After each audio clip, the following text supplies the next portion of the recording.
Bonjour, vous allez voir ou revoir, à mon avis plutôt voir, découvrir A Man Called Adam, qui est un film d'un cinéaste qui s'appelle Léo Pen, réalisé en 1966. Alors Léo Pen, comme son nom l'indique et ne l'indique pas, ce n'est pas du tout le frère ou le père d'Arthur Penn. Par contre, c'est le père d'une série d'acteurs, dont l'acteur Sean Penn. Alors Léo Pen, il est à peu près inconnu des cinéphiles, pour la simple et bonne raison, c'est qu'il a travaillé quasiment toute sa vie. Il a fait toute sa carrière à la télévision. Or, Man Called Adam est son unique film qu'il a réalisé pour le cinéma, et on est en 66 à ce moment-là. Alors, il a réalisé beaucoup d'épisodes, c'est un vrai vétéran de la télévision. Il a tourné des épisodes notamment de Starsky et Hutch, de Magnum, de Kojak et de beaucoup d'autres séries qui ne sont jamais sorties en France et qui n'ont jamais été diffusées chez nous. Donc en 66, il va réaliser ce film, qui est un film on pourrait dire, qui est au croisement à la fois du film jazz, du film droit civique, si vous voulez, et du film Rat Pack. Alors je m'explique, puisque ce film met en scène un trompettiste de jazz noir, qui est derrière moi, joué par Sammy Davis Jr., qui, suite à l'accident de voiture qui a coûté la vie de sa femme et de sa fille, a beaucoup de mal à remonter la pente. Il est en permanence en guerre à la fois contre lui-même. On est vraiment presque sur un schéma tragique de film noir, quelqu'un qui tente en permanence de s'en sortir et qui n'y arrive pas. Je ne vous raconte pas comment le film va se terminer, évidemment.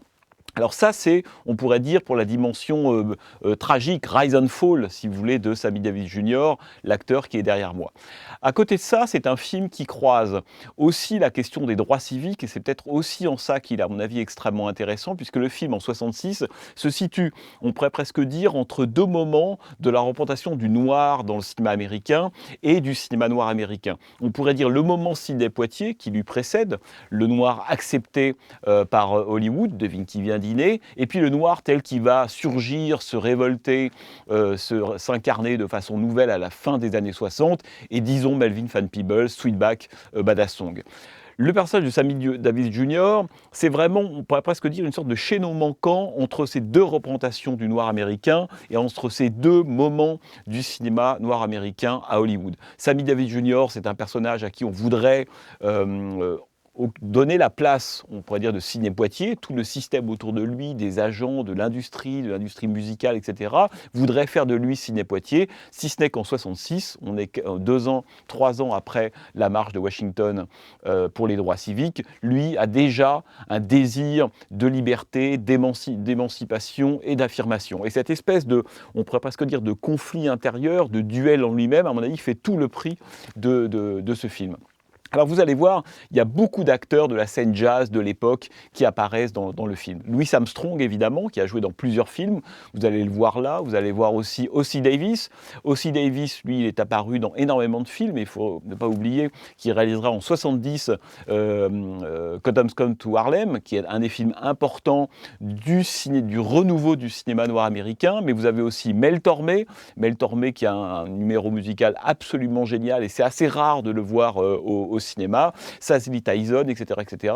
Vous avez beaucoup comme ça d'acteurs. Et puis Peter Lawford, qui a un petit rôle dans le film, mais qui permet de rattacher le film au fameux Rat Pack. Parce que le Rat Pack, vous le savez, c'est cette espèce de groupe à la fois d'acteurs, de musiciens, d'entertainers, qui avait été piloté d'abord par Bogart et ensuite par Frank Sinatra, dans lequel il y avait Sammy Davis Jr., Peter Lawford, Frank Sinatra, et puis même des actrices comme Angie Dickinson, Lauren Bacall, etc. Et là, on retrouve des restes du Rat Pack. Le Rat Pack est connu puisqu'ils ont fait quelques films très célèbres comme L'inconnu de Las Vegas, Ocean's 11, qui avait été servi d'inspiration pour Soderbergh quelques décennies plus tard. Les voleurs de Chicago, un film important, Le traître du Texas, on pourrait citer comme ça quelques films. Et là, il reste quelques membres comme ça du Rat Pack dans le film.